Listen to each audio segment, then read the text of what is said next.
এটা হলো হাইব্রিড জাতের গ্যান্ডারিয়া আখ। এই বাড়ির আশেপাশে দু একটা লাগায় রাখলে বাড়ির যে আখের চাহিদা সেটা পূর্ণ হয়ে যাবে, দেখতে পাচ্ছেন।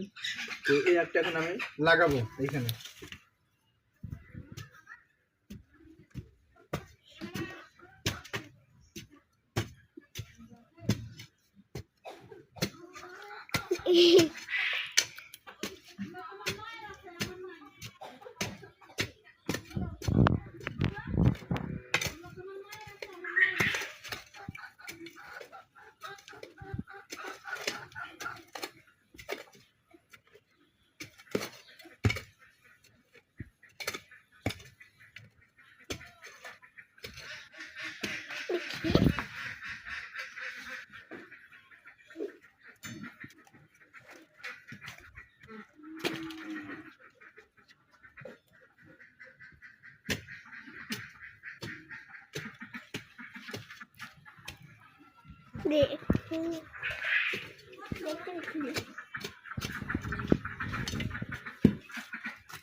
তো আমার কিন্তু আখ লাগানো শেষ।